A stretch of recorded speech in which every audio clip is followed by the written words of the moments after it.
Welcome to English Rise. Before we start, write this in the comments. What is the hardest part of English for you right now? Listening, speaking, understanding natives, grammar, vocabulary, or just staying consistent? Be specific. When you name the problem, your brain stops fighting a ghost and starts fighting something real. Now, let's begin. You probably think, English is hard. English is so difficult for me. My brain doesn't work for languages. But what if English is not the real problem? What if the real problem is the way you learned it, the way you think about it, the way you react when it feels hard, the way your life is structured around it?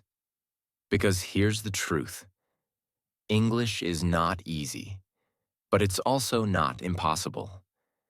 Millions of people with different cultures, ages, and lives have learned it. The question is not, is English hard? The question is, why does English feel so hard for you? And what can you do about that? Part 2. School taught you to fear English. For many people, English started like this. Classrooms, textbooks, rules, tests, red corrections on paper. You were told, memorize this list. Fill in the blanks. Complete the exercise. Don't make mistakes. You learned quickly that English was a place where you could be wrong, you could be embarrassed, you could be judged, you could feel stupid. So your nervous system connected English with anxiety, shame, pressure, comparison.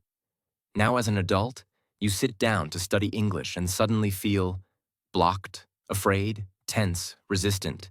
You think, wow, English is so hard.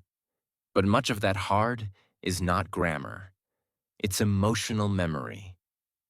Your brain remembers the teacher who made you read aloud and everyone laughed, the moment you got a bad grade, the time you didn't understand and felt stupid. So now, every time you open your mouth in English, that old fear wakes up. You are not just fighting English, you are fighting your past. That's why it feels heavier than it should. English is hard because for you, English is danger. Part 3. You're trying to build fluency on top of translation. Another reason English feels hard.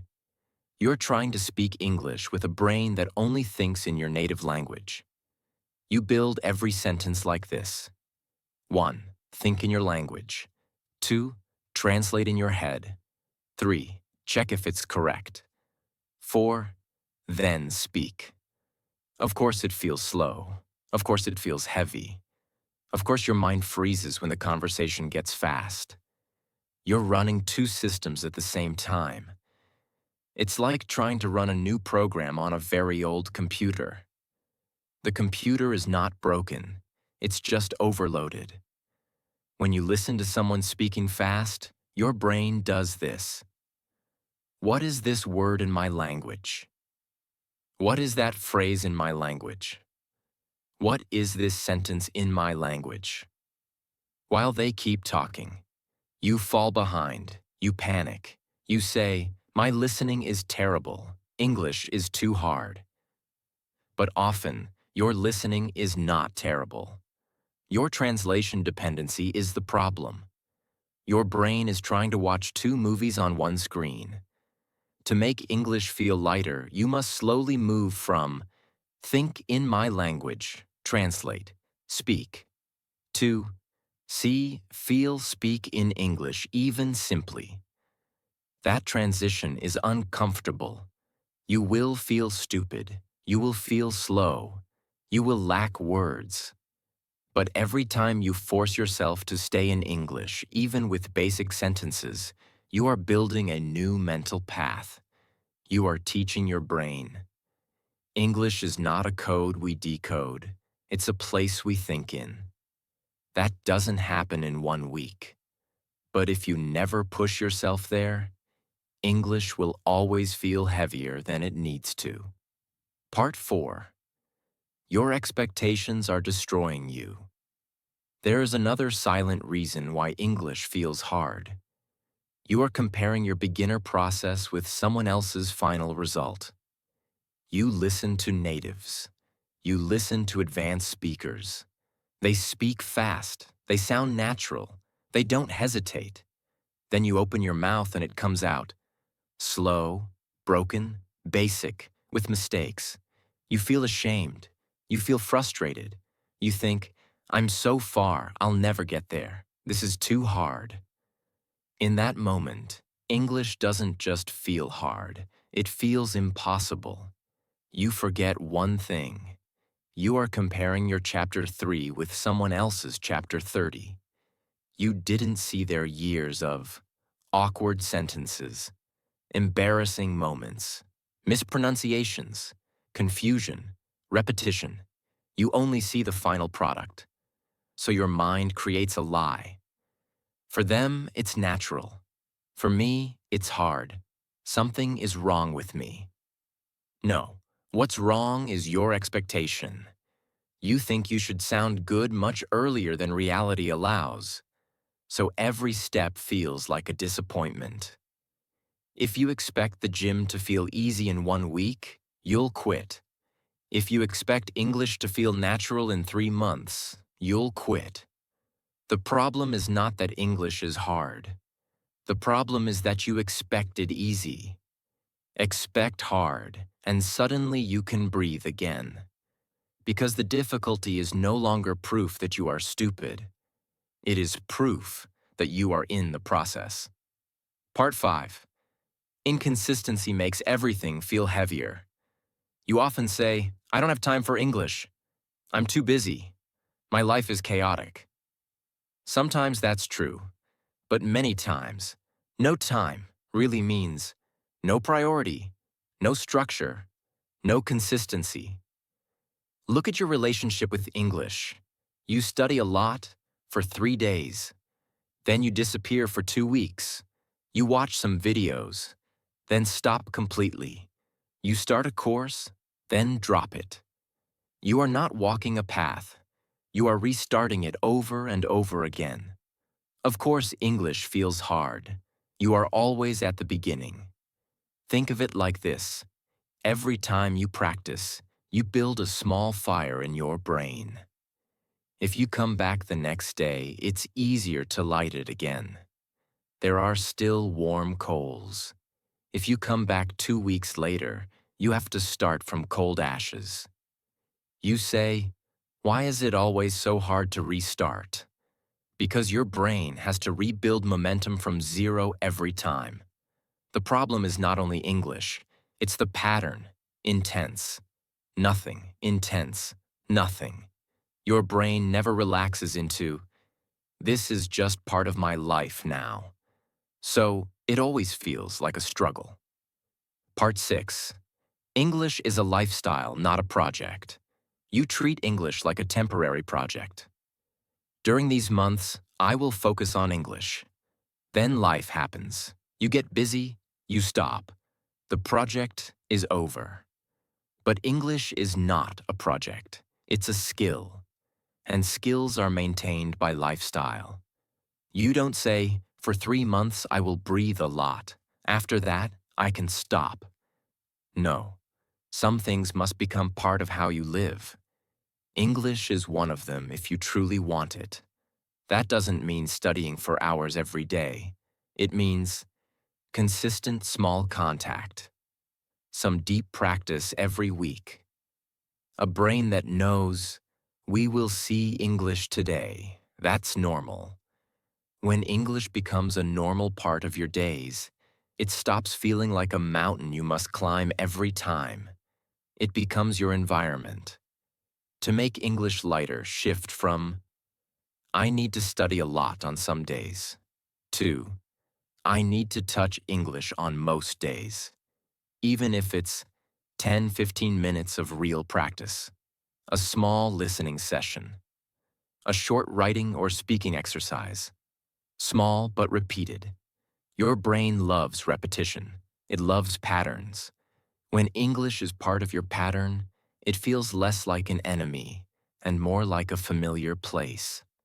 Part 7. A simple plan to make English feel lighter. Let's turn everything into something practical.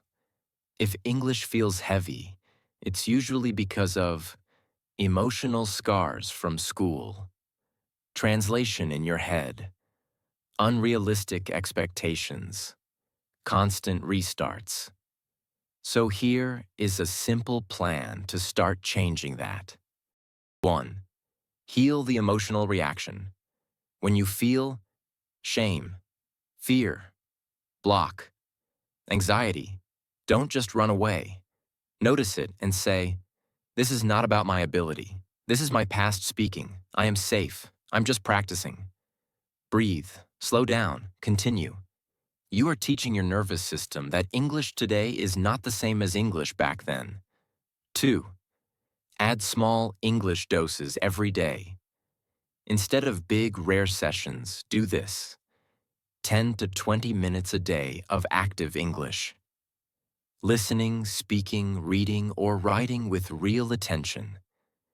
This is not about perfection. It's about rhythm. 3. Reduce translation little by little.